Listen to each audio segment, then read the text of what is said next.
Okay, so I think we're pretty much ready to go. Welcome everybody today to this webinar. We are going to be talking about top tips to grow your business through tendering. My name is Lindsay Rees and I'm the Head of Social Care Content at QCS. Really pleased, very excited to see so many of you here today joining us on this webinar. We'll be sending you a copy of the presentation, the webinar recording, and also an attendance certificate at the end of the webinar.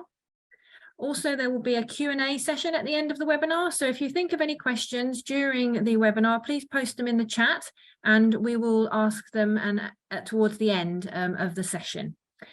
I'm delighted now to pass you over to today's expert, James Kent, also joined by Lisa Garbett, to learn all about how you can grow your business through tendering. Thank you very much, James. Please take it away. Thank you. Yeah, cheers, Lindsay. Yeah, my name is James. I'm director of Your Tender Team. I'm joined online by my colleague Lisa, who heads up our health and social care sector regarding how we look after clients from a tender point of view. And essentially, we're a partner of QCS, and we are a tender writing organisation, especially in health and social care tenders. And essentially, we write tenders on behalf of our clients who are wanting to grow their business by tendering. Across a wide range and big spectrum of different specialisms within the health and social care sector. So our idea today is to give you a good sort of overview of the tendering sector and how to grow your business through tendering and how to prepare your business to start tendering. It's a complex procedure and there's numerous different things that you need to consider. So hopefully you find these slides useful. Right, so what you'll get from this webinar, common themes that feature in health and social care sectors, tenders. So we are experts in this field. Probably 80% of our business is tendering in this area for health and social care sector. We'll outline what you need to be mindful of to come to a bid, no bid decision. There's various points within the documents and the procurement process that should give you some red flags whether you should take part in this tender process or not. So we've tried to highlight a couple of these for you today, so you're not wasting time tendering for contracts that you don't stand the chance of winning based on either your turnover, your accreditation, your location, etc. And there's numerous different themes in the health and social care sector that you need to be mindful of when it comes to tenders. And ultimately, a good takeaway will be how to prepare your business for tendering. There are different things that you can prepare for now in advance of you going for tenders that will stand you in good stead for when you actually see a tender and a good opportunity within your local authority that you'd like to take part in. The key consideration that you guys need to be mindful of are any pass-fail requirements on tenders. It's important that you take a step back and think about how your tender will be viewed from a commissioner's perspective. And in doing so, you need to assess all pass-fail requirements on the tender. These will feature in different parts of the tender. As you've probably seen before in the past, there are numerous tender documents that make up a procurement process. The key one is the ITT document and then the selection questionnaire. Within one of these documents, it will highlight the pass-fail requirements. These will be either bullet pointed or on a table, and it will show you exactly if you don't meet certain criteria in this tender process, you'll fall at the first hurdle. In order for you to gain an understanding of the pass-fail requirements, you need a thorough understanding of all tender documentation. You need to set some time aside to review these documents yourself and honestly answer the questions in a truthful manner. Be honest with yourself if you meet these pass-fail requirements. Some of them are very black and white. They might be, have you achieved a turnover of X amount in the last financial year? Have you got these accreditations? Have you got certain core monitoring systems or anything like that? So take a step back, review your tender from a commissioner's perspective, and just to really assess whether you meet these pass-fail requirements. The key here is not to fall at the first hurdle.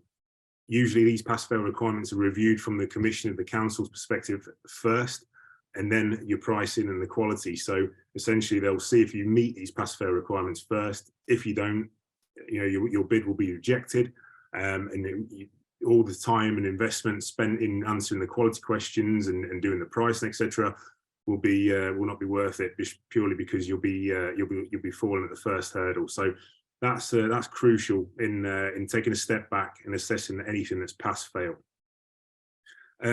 Another thing that's usually pass fail is the financial requirements. So has the commissioner set a minimum turnover, and do you meet it? Yet again, be honest with yourself. Have you got your latest account showing that you meet that turnover?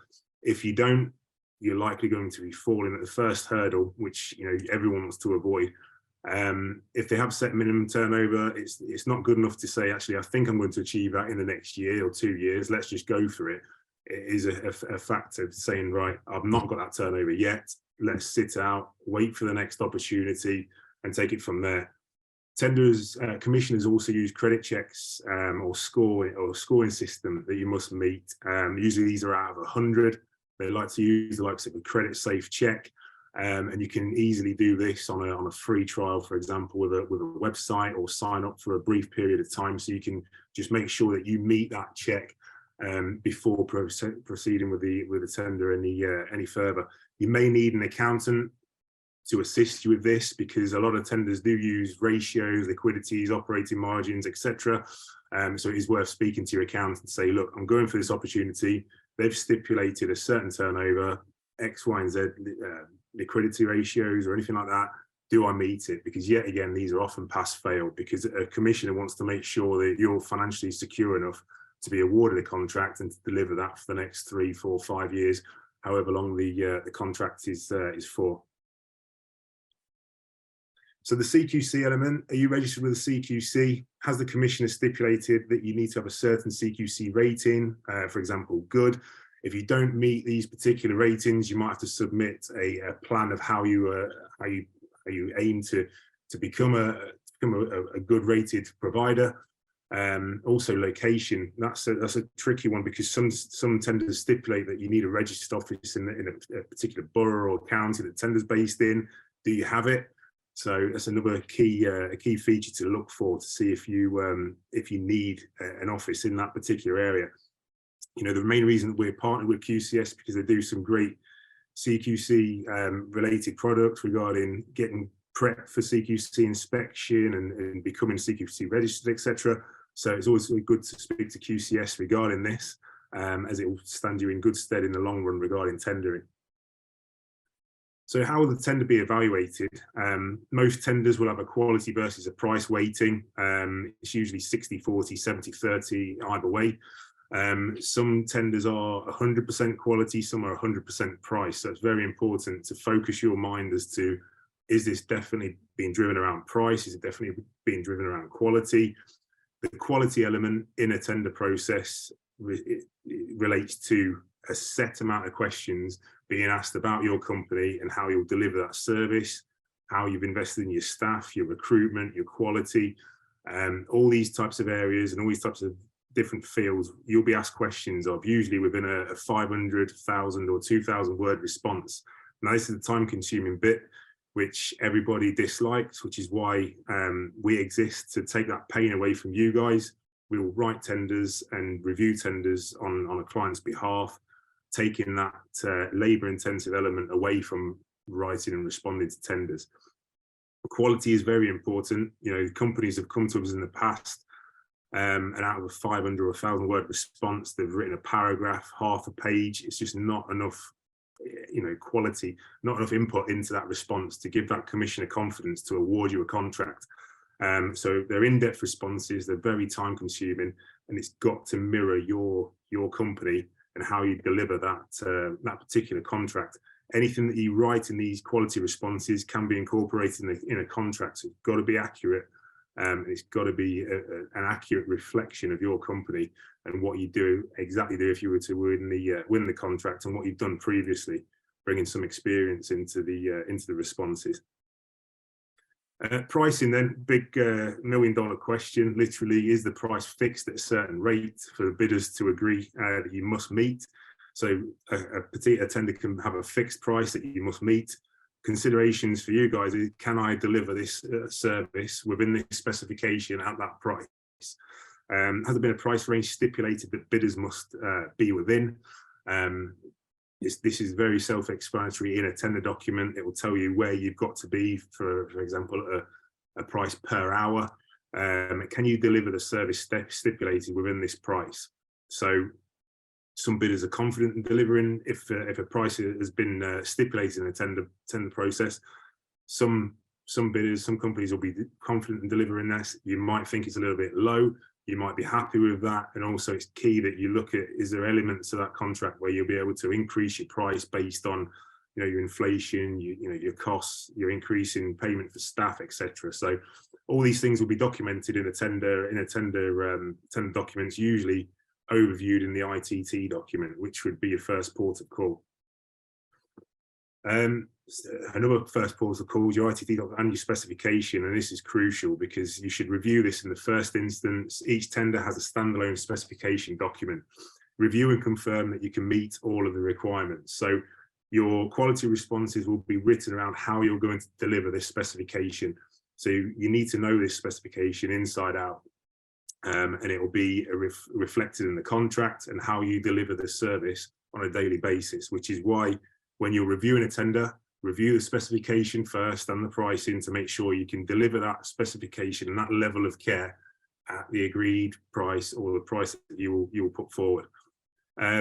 These deliverables in the specification will be monitored and the performance benchmarked against these. So you'll be monitored in terms of your performance against the specification, which is another reason why you don't want to go for a tender where you know you can't deliver the specification, because ultimately you'll be failing the service users, and it's not going to end well because you're out of your depth a little bit. Is there a better opportunity somewhere along the line that you can take stock, take a step back and go for a better placed opportunity for you? Experience. Do you have the experience delivering similar services? So references feature in nearly every single tender. You've got to put forward at least three references. Some involve detailed case studies that will be required for most tenders. Often they'll be aligned with the specification. So commissioners are seeking assurances that you've delivered similar care level for another council, another local authority, and how you did it, what you did, and they'll also ask for contacts in that particular council or local authority to basically, as a job process, they'll say, look, such and such a company, have they delivered services? How did you find them? Sometimes they're pass fail, so be careful, because consideration is required here that if you haven't delivered services and this opportunity in this tender that you're looking at is heavily geared around your experience, but you have a little amount of experience, it might be best to wait for a DPS tender that will come along. So liaise with your local authority and where your registered office is to see if there are any other tendering opportunities in future that might be better suited to you based on your experience, how new you are, etc. Policies, very, very important in tenders. People often overlook them. We've had contact from companies before and they've lost tenders based on their policies that they've put forward with their tender. Tenders often ask for policies to be supported, to submitted with your tender. So they will be reviewed, and if they're not up to scratch, they're not compliant, they're not, they've not been written in the professional manner, which is where QCS come in. This can often lead to a loss. It's very glaring when people submit poor quality policies with their tender submission. So there's no hiding place in this particular field, which is why we always recommend clients speak to QCS regarding how they can support with your policies. A good question is, can you submit all of the policies the tender is asking for? Are they compliant and up to date? And if the answer is no, speak to QCS, who can help out in this area. A good question just to ask yourself: have you got the time in your schedule and your day job to write compliant policies that are updated every time legislation changes? Similar to the fact that have you got time to write an award-winning tender response within a 4-week window, whilst also doing the day job? So it's often best to outsource these things, which is another reason why we work with QCS. Technology and accreditations, sometimes these are stipulated, so just double check in the pass-fail criteria. These might, in this particular sector, they might include call monitoring systems, which has a knock-on effect in terms of cost invested in this. So if they've stipulated a certain monitoring system, have you got it? If you haven't, how much is it going to cost? Have they stipulated any ISOs such as 9001, 14001 for environmental, or other accreditations such as Cyber Essentials, which is essentially your approach to handling data, GDPR, etc. The Cyber Essentials and the Cyber Essentials Plus, which is essentially the plus version, strength tests your IT systems to give them confidence that you've got accurate and strong IT systems that can help prevent hacking, for example. Cyber Essentials is becoming more and more popular as an accreditation to stipulate for local authorities. So it's worth doing some digging around that. And yet again, there's a cost associated with this, not a massive cost for Cyber Essentials, but it's worth just totting up just to see exactly how much this tender will cost you to get all the accreditations in place, all the technology. And it's another thing to bear in mind when you come to a bid or no bid decision. What is the cost to you should you participate and have to roll out certain tech or invest in accreditations? There's the actual cost. Do you need to invest in computer systems or handheld devices for your staff to attend care calls? Information security, that's not to be underestimated. So if you do work with an IT company, they might be able to assist you with some help and some guidance. In the health social care sector tenders, they also stipulate that information governance toolkits and or the Cyber Essential accreditation need to be held. So you might find yourself having to fill out an information governance toolkit, and it's worth just doing some research. If you're new to tendering or you're thinking about tendering, do some digging and some research into exactly what is entailed into these IG toolkits, as they're known. Yet again, failure to meet these requirements might mean you fall at the first hurdle, which is what everyone's trying to avoid. So it's important that you seek support to check this criteria and just to double check that you meet all the expectations that the Commissioner has set. 2P is another massive consideration. Does 2P apply to this tender? If so, have you reviewed the implications of this? Now, if 2P applies to a particular tender process, it's often that the Commissioner will release a 2P declaration form that you need to sign, a confidentiality form. Upon you sending that back via the portal, they'll release the 2P information. So that will tell you exactly how many staff are eligible for 2P that you might then have to take on. So there's it's a new staffing model for you. You've obviously got the salaries, the additional salaries. It can help you prevent you going to market to recruit new, inexperienced work in that particular area and staff in that particular area. It can help you, but it also can be a bit of a hindrance sometimes. And they do recommend that you speak to a HR expert just to get to the bottom of whether 2P applies and how it'll impact your business with the salaries, with the pensions, etc. So it can scare a lot of people off. However, it can solve some good some problems regarding recruitment as well. Insurances. So normally within a tender process, you'll either have to have proof of your insurances that you meet the stipulated levels already. And if you don't, you'll commit to actually having insurances at this particular level. Sometimes they'll ask for your insurances to be uploaded with a tender. And it's common in the health social care sector that medical malpractice insurance is stipulated. So have a think about insurances, and it's always worth, if you don't hold the particular level of insurance that they're asking for, do some quotes to see what the cost implications are for you as a business. So the method statements. From our experience and the experience of our clients and companies that we work with, this is the most challenging side of the actual tender process. This is where we step into it. The quality side of the tender submission is the most challenging. It's the most time consuming. Typically, you'll have 4 weeks to respond to a tender process So by that time, you'll have to have all your pricing done, make sure you fit the requirements, ask any questions that you're unsure of on the portal, and also to draft and finalize your quality side of your tender. So we write the quality responses for you. So typically these questions, there could be 5, 10, 20, 25 questions. A typical tender response is about 10 to 12,000 words. 500 words a page on average, so you can tell how many pages that you'll actually need. It's a good indication that it's going to be very time consuming and impact definitely your day job, if not the ones around you as well, in terms of your key staff to help write some of the responses. So you need to dedicate enough time and resources to put a thorough, compelling responses to the tender questions. Word counts, all these method statements are built around word counts.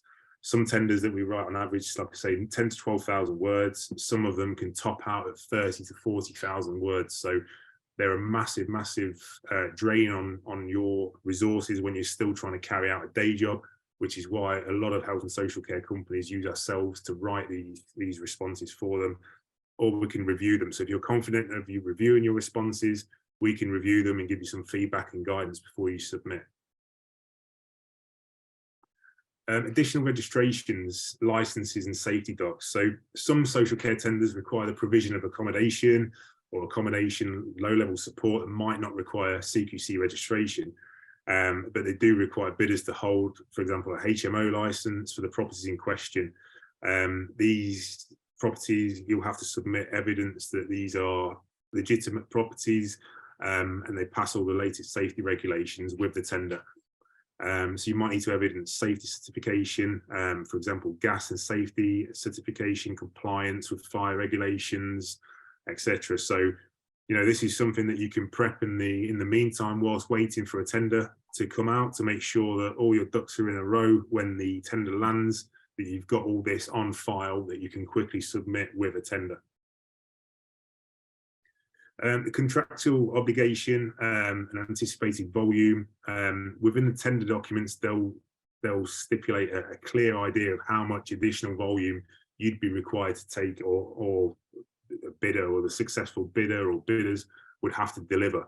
And yet again, it's coming back to asking yourself honestly, can you deliver this volume with the staffing model you've got currently and the workload that you've currently got? If not, what are the cost implications of going out to hire new members of staff and the training that's associated?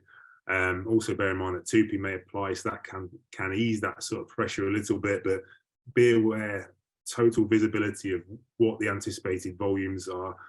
They normally break this down into hours per week or per month, whether they're night calls, day calls, etc. So just be aware of that and just honestly ask yourself if you can deliver it. Because ultimately it'll be the service users that are, you know, that are let down if bidders can't deliver what they've said they will in a tender response. So coming on to the last slide, requirements that you can prep for now. It's a common question that we're asked, that people want to be proactive and work in the background as to get these things in line that they might be asked to submit with a tender. A good one is an updated business continuity plan. It's surprising the amount of clients that still have not got an up-to-date business continuity plan, even so for likes of COVID, for example. So the business continuity plans that we look at sometimes don't even cover elements of COVID and how they got around certain elements of their service delivery and what their backup plans are if X, Y, and Z fail, if there's a utility failure, etc. So always develop a good business continuity plan. These are often requested by commissioners to be uploaded with your tender, and yet again, it can let your bid down if it's not up to scratch. For services to supply accommodation, liaise with accommodation providers and landlords if no SLA agreements are in place. Sustainability, big one at the moment is the carbon reduction plans. We're seeing a lot of commissioners ask for carbon reduction plans or other initiatives outlining your commitment to the sustainability. This can link to social value. It's also worth thinking about. Social value is now sometimes taking up to 10% of the marks of a tender. So have a think about how you deliver social value in your area with local recruitment, supporting charities in the area, and just make a note of these things. So if we work with you in the future, we can discuss these. You've got a case study of how you deliver social value in your local area. Tenders may stipulate a requirement to commit to the Living Wage Foundation as well. So it is worth considering becoming a Living Wage accredited. Sometimes this is pass fail, so it's definitely worth doing this. From a commissioner's point of view, it's easy to check if a company is a Living Wage accredited. So yet again, there's no hiding place here. And some sort of some ground rules in your business as well. You need to prep your team. Make sure you remember to have more than one person monitor any tender portals you sign up to, and that these individuals have access. The amount of times that we work with a client and submit a tender on their portal, and then a notice comes out on their portal, a message comes out on their portal, and they miss it, or it's been there for a couple of days and nobody's actually spotted it.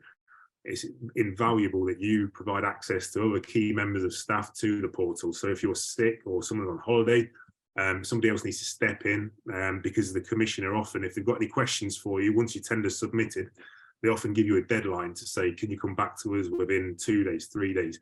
And if you don't, it can ultimately end up in the commissioner throwing out your bid. So you don't want that to happen. You've done the hard work, you've responded to the tender, and it's just a case of monitoring that portal for the award notice and for any questions a commissioner might have now. So it's important to build your team around you now to say, right, I'm going to give these people access to the portal. In my absence, it cascades down to this person who will check it, and just getting yourself, your team aware of the importance of checking the portal once a tender has been submitted. So I believe that's the end of our slides. I hope you found the webinar useful. My details are on the final slide. If you'd like more details on how we can help with future tenders, let me know. And we've got a one-pager that we can send over to you that you'll hopefully find useful.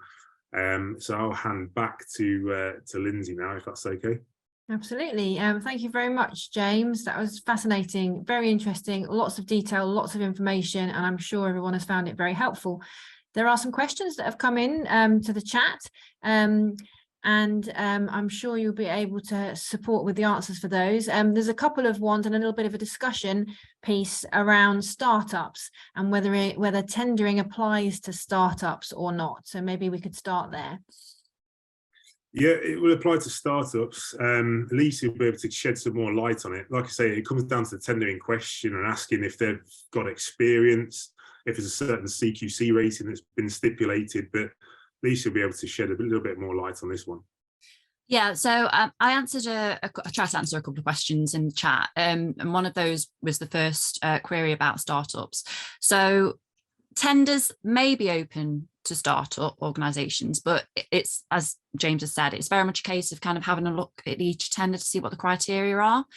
It may be that the type of service that's being commissioned, it's not going to be deliverable by a startup organisation. So it might be a large value contract that, where you need a certain level of capacity, and startup organisations that are just beginning to establish themselves, they may not necessarily have the infrastructure to deliver that service yet. So, for contracts that are looking for a certain type of organisation, with a certain level of experience, those sorts of opportunities won't necessarily be, viable for startup organisations.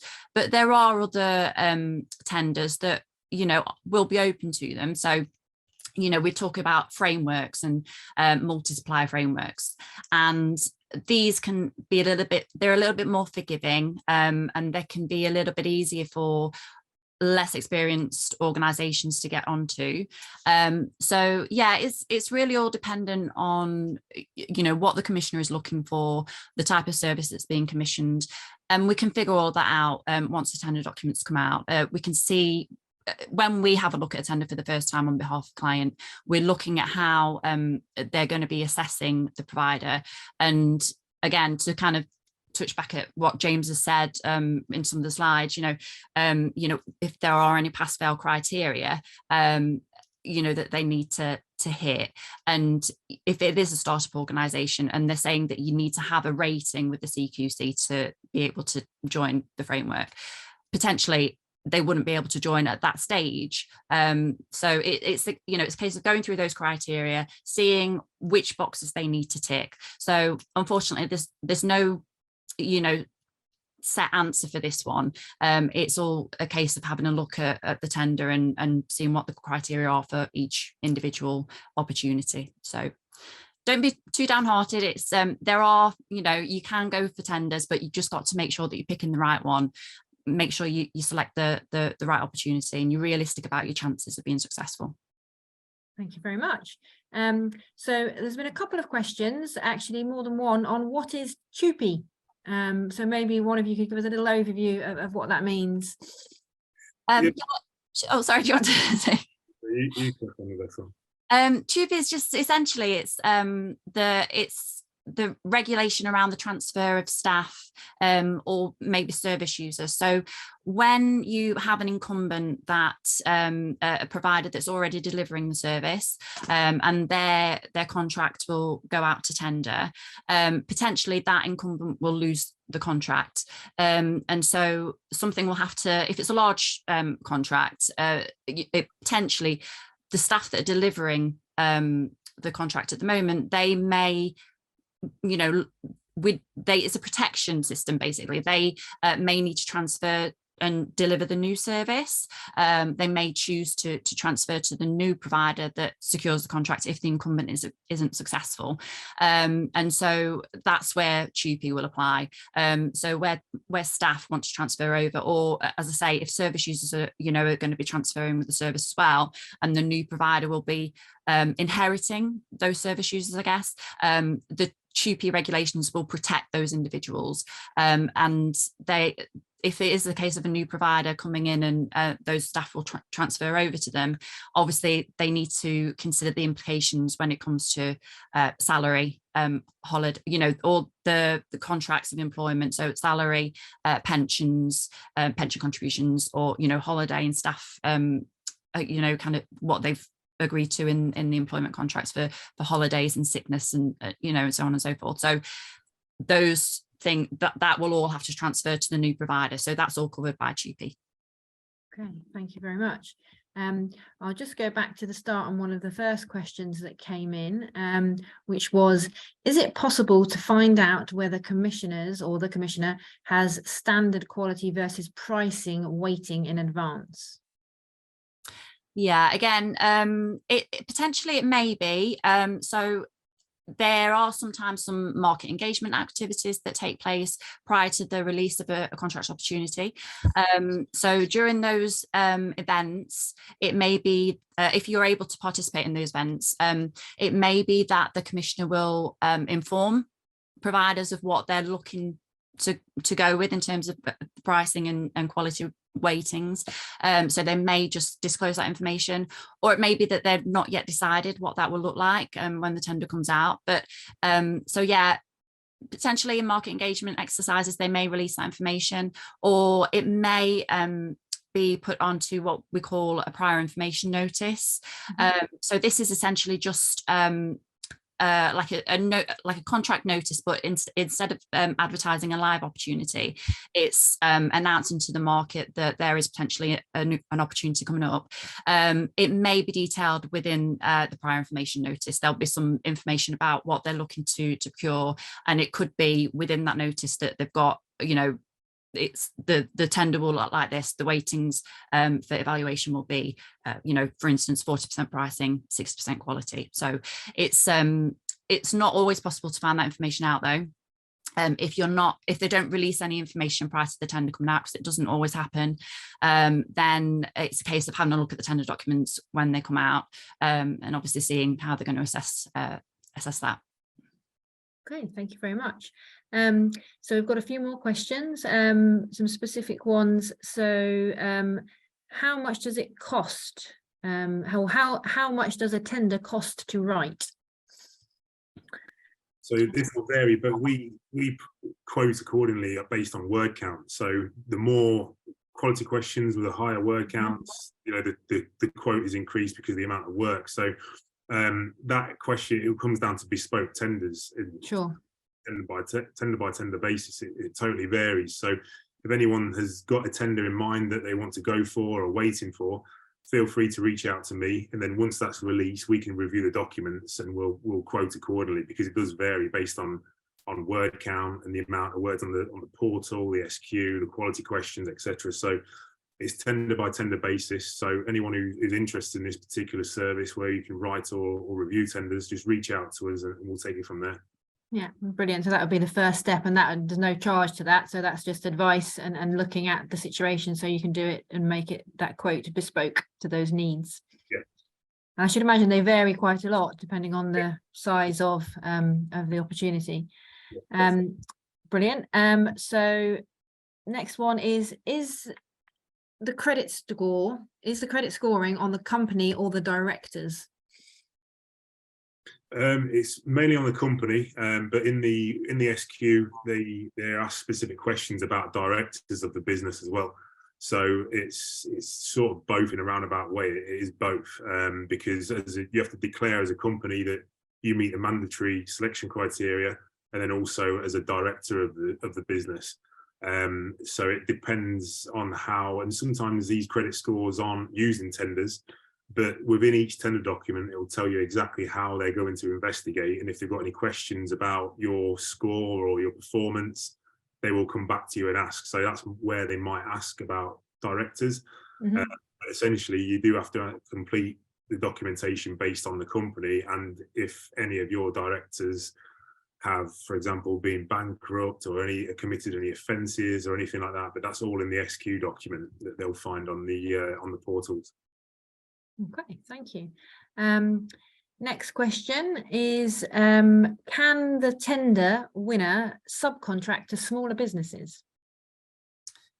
Yeah, so there is an option for providers to submit bids, if they have the option of saying that potentially some of the service will, an element of the service, I should say, will be subcontracted out to another provider. So it is possible for you to bid and for the winner to subcontract work out, but you would only be able to subcontract work out if you disclose that within the tender at the point of bid. Sure. So you'd have that planned in advance, which company you were going to use to fulfill that element of the service. Yeah, and it would be important that if you're intending to do that and go down that route, and you know that you're not going to be able to deliver the whole service, or it's your intention to partially obviously subcontract some of it out, you would need to, obviously, because you're saying that within the bid, you'd need to be able to identify who the subcontractors will be, and depending on the tender, you'll need to clearly set out the arrangements that you have with that subcontractor. So it wouldn't be something that would recommend committing to doing unless you fully thought about how you're going to deliver, work with that subcontractor, and that you already have those arrangements in place, or you have a plan for those arrangements to be in place. So yeah, that's a possibility. Great, thank you. More questions coming in. We've obviously the great engagement with the audience. I sense that everyone is listening intently. So what happens if more than one provider asks you to write a bid for the same tender? We can work with multiple providers on certain opportunities. We wouldn't look to do that.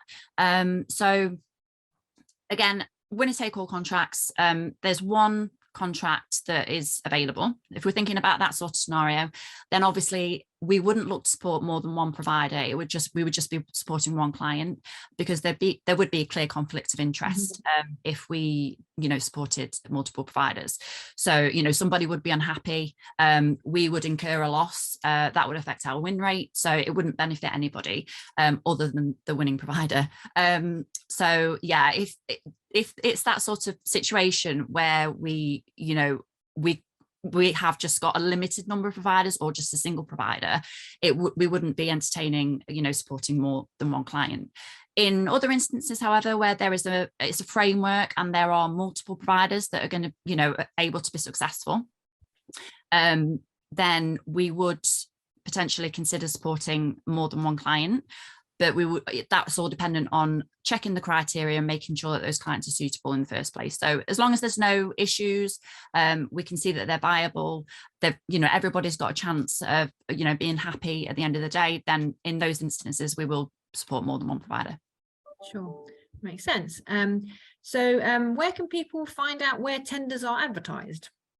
Usually the best route for this, and I think this is coming out on the QCS tender documentation, is Contracts Finder and Find a Tender. They're the main two. In Scotland, you've got Public Contracts Scotland, but mainly Contracts Finder and Find a Tender. They're the government portals that release, on average, about 200 tenders every day. So they're, it's an official source. People can sign up for tender alerts, but it's best to keep. You can set your alerts up on Contracts Finder and Find a Tender. So yeah, they're the best two. They're the official sources.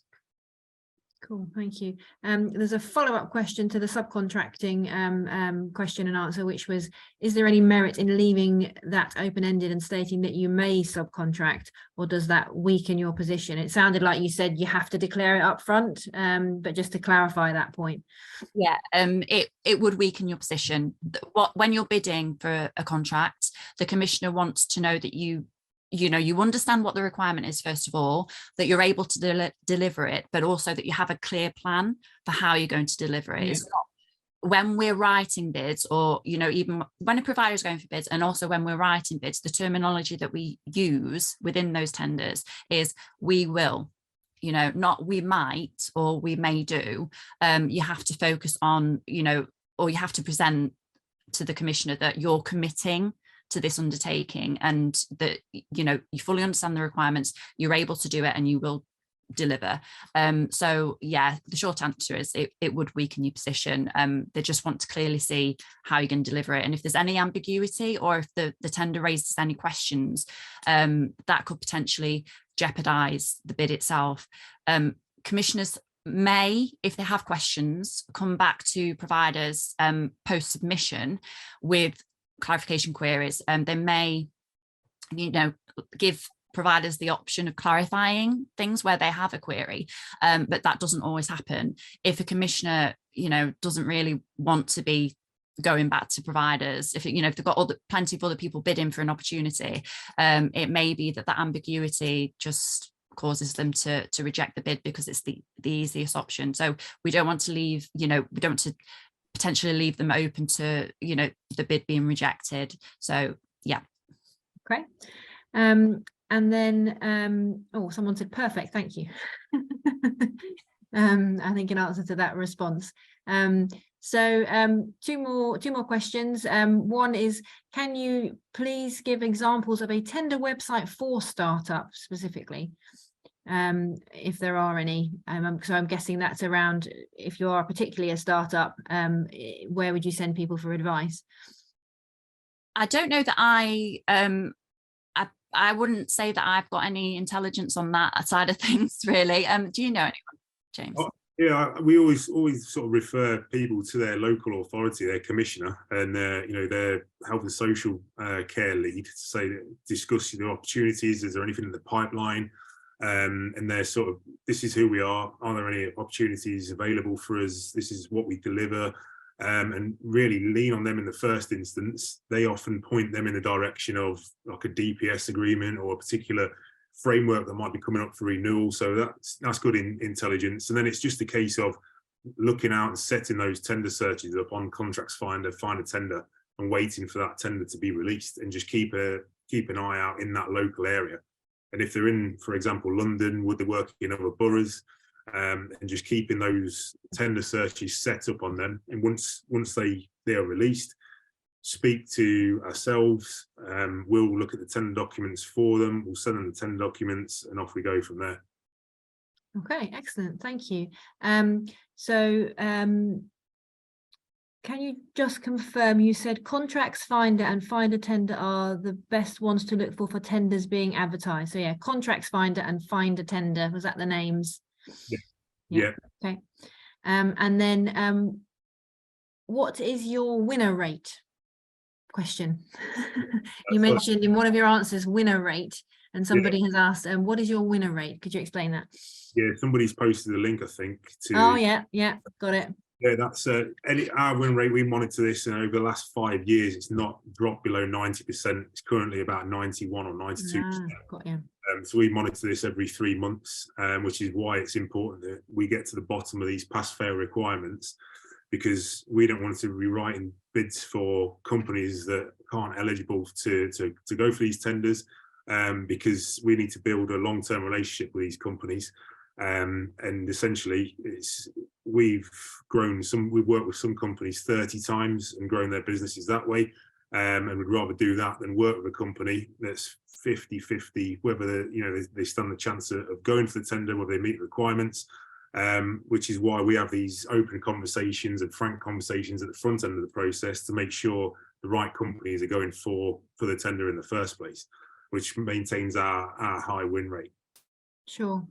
Couple more questions actually coming in on the cost of your services, and we earlier in the webinar or in the Q&A explained that it's a bespoke solution. So you make your inquiry to James and team, and they'll look at your tender opportunity and then make a quote.